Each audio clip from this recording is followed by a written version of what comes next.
नमस्कार, welcome to nursing smart के YouTube channel पर एक बार फिर से आप सभी लोगों का स्वागत है।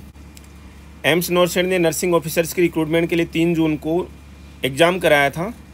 कल शाम यानी कि 5 जून को शाम को सोशल मीडिया पर कुछ PDF, कुछ स्क्रीनशॉट्स, कुछ पिक्चर्स सर्कुलेट होने लग गई कि ये पेपर लीक हुआ है। और इस लीकेज की बात एम्स एडमिनिस्ट्रेशन तक भी पहुंच गई है। हम बता दें, एम्स एडमिनिस्ट्रेशन तक भी इसकी बात पहुंच गई है और अब इसमें बड़े स्तर पर जांच की जाएगी। हमने पहले ही बताया है, कैंडिडेट्स ने भी एडमिनिस्ट्रेशन को ईमेल लिख करके शिकायतें दर्ज कराई हैं। अब एक चीज़ यहाँ पर देखने वाली होगी कि एम्स में जो ये स्क्रीनशॉट वायरल हो रहे हैं एम्स नौशेड की एग्ज़ाम के नर्सिंग ऑफिसर की रिक्रूटमेंट के लिए, उसके लिए एम्स एडमिनिस्ट्रेशन जो है वो किस स्तर की जांच करता है। एम्स एडमिनिस्ट्रेशन ने साफ कर दिया है कि वीडियो रिकॉर्डिंग के थ्रू जांच होगी और उनके एक सीनियर ऑफिसर ने कहा है कि सोशल मीडिया से हमें इस मामले की कॉग्निजेंस मिली है और हम इस मामले की सख्ती से जाँच करेंगे। पहले ये पता करेंगे कि परीक्षा के सवालों के स्क्रीनशॉट जो सोशल मीडिया पर वायरल हो रहे हैं ये उसी परीक्षा के हैं या नहीं, जो कि वो तो सामने एकदम क्लियर कट नज़र आ रहे हैं। लेकिन फिर भी आज के टेक्नो एरा में कुछ भी हो सकता है। मतलब अब उसमें एक बड़ा संशय यहाँ से पैदा हो रहा है कि एक स्क्रीनशॉट में, एक पिक्चर में क्या दिख रहा है, नीचे कंप्यूटर स्क्रीन के पूरे के पूरे वेब ब्राउज़र्स दिख रहे हैं। अलग अलग टाइप के जो वेब ब्राउज़र्स होते हैं, क्रोम है, जैसे एज है, ओपरा है, ये सारे के सारे वेब ब्राउज़र नज़र आ रहे हैं। तो ये तो एम्स के पेपर में तो पॉसिबल है नहीं। वहाँ पर तो आपको जो कंप्यूटर मिलता है, कंप्यूटर सिस्टम मिलता है, वहाँ पर वो केवल आपको वो इंटीग्रेटेड इस तरीके से है कि वहाँ पर वो ब्राउज़र्स का ऑप्शन पॉसिबल ही नहीं है। इसका मतलब ये पिक्चर्स जो हैं वो और कहीं से आई हैं। सबसे बड़ी बात, रोल नंबर दिख रहे हैं कैंडिडेट के, परीक्षा केंद्र, पूरी जानकारी उससे सब कुछ मिल जाएगा। वहाँ की वीडियो रिकॉर्डिंग ऑलरेडी हुई है, तो दोषियों को बख्शा नहीं जाएगा। अब इसमें जब मीडिया कवरेज आने के बाद में, अभी हम और बताते हैं, हमें और कहीं पर मिला नहीं और किसी न्यूज़पेपर में। अमर उजाला ने भी इसको ऑनलाइन तो कवर किया है, वो हो सकता है कि कल की न्यूज़ में आए, आज हमें नज़र नहीं आया थोड़ा सा। तो मामले ने तो तूल पकड़ लिया है, सबको सामने साफ साफ नज़र आ रहा है। एम्स भी इसको लेकर के स्ट्रिक्टली पेश आएगा और देखेगा कि उनके किसी कर्मचारी की मिलीभगत है या और किसी तरीके से हुआ है या इसको मिसलीड करने के हिसाब से चीज़ें हुई हैं।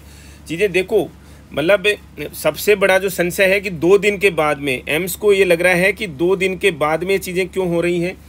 हम हर एक पक्ष रख देना चाह रहे हैं, हम किसी का यहाँ पर बचाव नहीं कर रहे हैं, हम हर एक पक्ष रख देना चाह रहे हैं, क्योंकि इसमें जांच का विषय ये बन जा रहा है कि भाई 2 दिन के बाद में ये चीज़ें आना। हालांकि खैर ये 2 दिन के बाद में, कुछ 10 दिन के बाद में भी आ सकती थी, ऐसी कोई दिक्कत नहीं। अगर पेपर जो आउट हुआ है, लीक हुआ है, इसमें फर्जीवाड़ा हुआ है, तो कहीं ना कहीं से जो फर्जीवाड़ा करके तो लोग साइड हो गए और किसी ने फिर जिसके भी हाथ लगा उसने 2 दिन के बाद में कर दी। तो इसका तो ये कोई ग्राउंड नहीं है कि 2 दिन के बाद में क्यों आए हैं। लेकिन जांच का विषय जब सरकारी तरीके से बनता है, संवैधानिक तरीके से बनता है, एडमिनिस्ट्रेटिव तरीके से जब बनता है, तो हर एक एंगल से जांच करेंगे इसमें कि ये कौन सा एग्जामिनेशन सेंटर का है और ये कैंडिडेट तक पहुंचना। और सबसे पहले, जैसे कि आप ये समझिए कि मान लीजिए शाम को 6:15 पर मेरे पास में सबसे पहले ये PDF आया या स्क्रीनशॉट्स आए, तो मेरे पास में कैंडिडेट, मान लीजिए किसी पर्सन ए ने भेजे, उस पर्सन ए को मैंने पूछा कि आपको किसने भेजा जी, तो उसने बताया बी ने भेजा है। तो बी से पूछा, वो जब इंक्वायरी चलती है कहाँ से सर्कुलेशन में, तो वो चीज़ें जो लिंक बनते बनते कोई बड़ा मुश्किल काम नहीं होता। ये चीज़ें आप कहीं से भी एक सैंपल उठाते हैं और इस तक पहुँचना मुश्किल नहीं होता। हालांकि इस केस में क्लियर कट उन कैंडिडेट्स तक जैसे ही पहुँचेगा एम्स, वो सारी चीज़ें ऑटोमेटिकली जो हैं क्लियर हो जाएंगी। हमने केवल इस सेशन में आप लोगों को ये बताना चाहा है कि एम्स प्रशासन जो है, उनके संज्ञान में ये चीज़ आ गई है, वो निश्चित रूप से इसमें जो भी कार्रवाई होगी वो पूरे स्ट्रिक्ट तरीके से करेंगे। क्योंकि अब जो चीज़ें हैं, कहीं पर भी कुछ भी होता है वो चीज़ें अलग हैं। क्योंकि एम्स जो है वो एग्ज़ाम्स को, ट्रांसपेरेंसी की जब बात आए तो कंपैरेटिवली बहुत ज़्यादा ट्रांसपेरेंट है। हमारा जो अनुभव है, हमारी सब बच्चों से अपील है कि वो अपनी तैयारियों में लगे रहें जिस भी एग्ज़ाम में। क्योंकि हर बच्चे का एम्स ही डेस्टिनेशन नहीं होता है, रीजन है, उन्हें भी पता है। नौशेड हो जाने के बाद में कहीं कोई गारंटी नहीं होती कि आपको दिल्ली मिलेगा, जोधपुर मिलेगा, ऋषिकेश मिलेगा। हर बच्चे की अपनी अपनी ख्वाहिश होती है कि उसको अपने घर के पास में एम्स मिले। तो हमारा तो यही संदेश है कि सब बच्चों को अपनी अपनी तैयारी में लगे रहना चाहिए। और हम बार बार कह रहे हैं, ये सारी चीज़ें जहाँ से निकल के आती हैं ना, इन सारों का जो रूट कोज है वो ये बड़े बड़े कोचिंग इंस्टीट्यूट से हैं। और हम पढ़ाने के नाते ऐसा नहीं है कि हम किसको डिस्करेज करना चाह रहे हैं, लेकिन चीज़ें हैं जहाँ पर हमारे पास बच्चों के मैसेजेज आ रहे हैं, सर लोग 8 घंटे नहीं, हमारे पास तो 6 से 8 घंटे की न्यूज़ थी। लोग बता रहे हैं कि सर 10 से 12 घंटे तक रूटीन में चलते हैं कोचिंग इंस्टीट्यूट्स, 6 महीने तक। मुझे नहीं पता उनके पास में ऐसा क्या कंटेंट है जो कि इतना पढ़ा रहे हैं वो लोग, ठीक है, आई रियली डोंट नो। और मैं एक चीज़ साफ कहता हूँ कि जो नर्सिंग स्मार्ट के नोट्स जो है ना, वो नर्सिंग स्मार्ट वही कंटेंट पढ़ाता है, ठीक है ना, उसी कंटेंट को एलेबोरेट करके पढ़ाता है, उसी कंटेंट को मीन्स एक्सप्लेन करके पढ़ाता है, और चीज़ें उससे बाहर नहीं जाती हैं। हम बार बार बोल रहे हैं कि आपको किसी भी ऑनलाइन प्लेटफॉर्म पर हो चाहे से ऑफलाइन प्लेटफॉर्म पर हो, आपको 2 घंटे से ज़्यादा की कोचिंग की ज़रूरत नहीं है। 4 घंटा आप पढ़ लीजिएगा, आपका सिलेक्शन हो गया। अदरवाइज़ आप अननेसेसरी टाइम वेस्ट करेंगे किसी कोचिंग इंस्टीट्यूट में जाकर के 6 से 8 घंटे का वहाँ पर, और 2 घंटे भी आप खुद पढ़ नहीं पाएंगे, या 6 से 12 घंटे पढ़ेंगे, सिलेक्शन नहीं हो पाएगा। ये लिख करके रख लीजिए। सिलेक्शंस क्यों होते हैं अभी तक वहाँ से? रीज़न सिंपल सा है कि किसी का तो होना ही है। और ये जो कम मेरिट रहती है, आप सीधा सा सिंपल सा चीज़ समझ लीजिए। बच्चों का जो कोचिंग पढ़ रहे इंस्टीट्यूट्स में, इतने बड़े बड़े कोचिंग इंस्टीट्यूट्स में पढ़ रहे बच्चों के भी 120 122 नंबर आना और फिर भी उनका सिलेक्शन हो जाना, सीधा सा सिंपल सा इंडिकेटर है कि भाई वहाँ पर आपके ब्रेन का क्षरण हो रहा है, ना कि डेवलपमेंट हो रहा है। वहाँ पर ग्रूमिंग नहीं हो रही है आपकी, क्लियर कर समझ लीजिएगा, डिके हो रहा है वहाँ पर, ठीक है। और ये ऑनलाइन टेस्ट सीरीज वगैरह सब के चक्कर में जो कि डेली के आपके 4-4 5-5 घंटे ख़राब करें, हमारे तो देखो क्लियर सी बात है कि हम आप लोगों को केवल समझा सकते हैं, केवल मैसेज दे सकते हैं। अननेसेसरी अपना टाइम वेस्ट मत कीजिए ऐसी जगहों पर जो कि आपके करियर के साथ में खेल रहे हैं। केवल आप हम कह रहे हैं, देखो कोई आप मुझे बताइए, अब किसी बच्चों को ये चीज़ें बुरी लग जाती है, सर फिर आप कोचिंग क्यों पढ़ाते हो?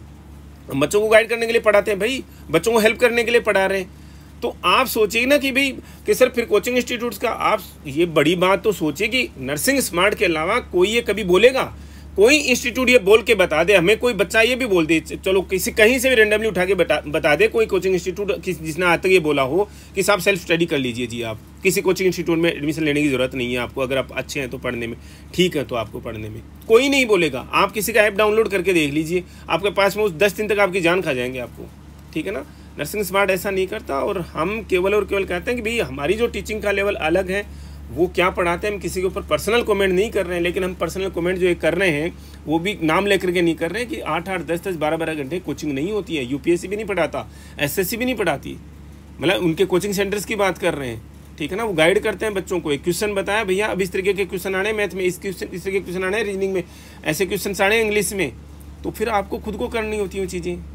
तो इन चीज़ों को समझिएगा, और पैसों के साथ साथ में टाइम जो सबसे बड़ा इंपॉर्टेंट है। फिर उनकी फ़ीस देखिए आप, 10-10 हज़ार रुपये ऑनलाइन में, 30-30 हज़ार रुपये ऑफलाइन में, ये तो कोई फ़ीस नहीं होती। अननेसेसरी टाइम नहीं लेंगे हम आपका। एम्स ने इसको संज्ञान में ले लिया है, जो कल का केस है जो सोशल मीडिया पर चली हैं चीज़ें, और निश्चिंत रहिए कुछ ना कुछ पॉजिटिव निकल करके आएगा यहाँ से। और आप अपनी स्टडीज़ में लगे रहिए, कंटिन्यू कीजिए अपनी स्टडीज़ को, और अपने गोल को अचीव कीजिए। ऐसा नहीं है सब कुछ फर्जीवाड़ा होता है दुनिया के अंदर, ठीक है ना। समाज में है रह रहे, जिस समाज में आप रह रहे हैं ना, उसमें 100% अच्छे लोग नहीं है, उसमें 2-4-5% जो है ना बुरे लोगों की भी वो है, ठीक है ना। तो ये आप अननेसेसरी इसको स्ट्रेस मत लीजिएगा, और हर जगह पर होती हैं चीज़ें, जो ट्रांसपेरेंट से ट्रांसपेरेंट चीज़ें हैं ना, वहाँ पर भी हो जाती हैं चीज़ें, ठीक है। इस सेशन में इतना ही, मिलेंगे वेरी नेक्स्ट अपडेट के साथ। Thank you.